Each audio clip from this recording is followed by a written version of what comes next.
अस्सलाम वालेकुम फ्रेंड, अल्लाह के फ़ज़ल और करम से आज का व्लॉग करते हैं शुरू। जी तो हम कनाडा में हैं और आज हम आपको बहुत ही नॉलेजबल वीडियो दिखा रहे हैं कि जो पहले किसी ने नहीं दिखाई होगी। और आप अगर कनाडा में रहते हैं या कनाडा जाने का प्रोग्राम है तो ये वीडियो आपके लिए है।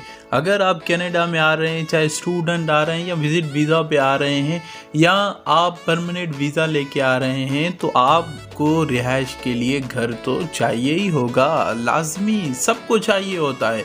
तो आज हम आपको दिखाएंगे कि कनाडा में घर कैसे लेते हैं और घर की रेंट कितनी करना है। तो इसका रेंट जो है वो है तो 3800 तक है, मगर इसमें आपके इलेक्ट्रिसिटी और हॉट वाटर एंड गैस इधर जो है वो इसमें इंक्लूडेड नहीं है। जो इसकी इलेक्ट्रिसिटी है उसका तकरीबन 200 से 300 तक बिल आता है। और बिल्कुल कैलकुलेट करके तो नहीं बता रहा मैं आपको, मगर इतना ही आ जाता है यार, 200 से $300 के बीच में आ जाता है, इंशाल्लाह यही आ जाएगा। और पानी का जो बिल है वो 200 से लेकर इवन 3 मंथ के बाद आता है। तो देख लें आप उसके हिसाब से कि आपके घर कितना अफोर्ड कर सकते हैं। अपने घर में हर टाइप का यहाँ पे घर मौजूद है। अगर आप जितनी आपकी इनकम है उसी मुताबिक आप ये घर मैंने बताए हैं आप लोगों को। और इस तरह एक बाथरूम जो होता है वो बड़ा होता है इस घर में। देखें ये कितना अच्छा और बड़ा सा और खुला सा है। देखिए मास्टर बेड के ये साथ होता है।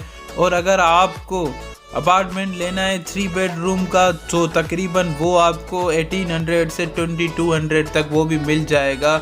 जो कंडोलमेंट अपार्टमेंट होते हैं या फेड होते हैं, कंडो यहीं पे ही होते हैं और कंक्रीट की बनी होती हैं, उसकी छतें आता शोर नहीं आता ऊपर, तो आप डिस्टर्ब नहीं होते। वो बहुत अच्छे होते हैं और काफ़ी बड़ी बड़ी बिल्डिंग्स वगैरह होती हैं, लिफ्ट वगैरह सब होता है उसमें।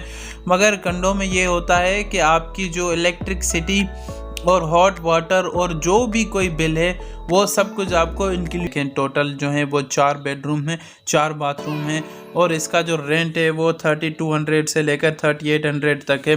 इलेक्ट्रिसिटी जो है वो हर घर में इंक्लूड नहीं है, तो किसी किसी में बेसमेंट वाले में 30% पे करते हैं।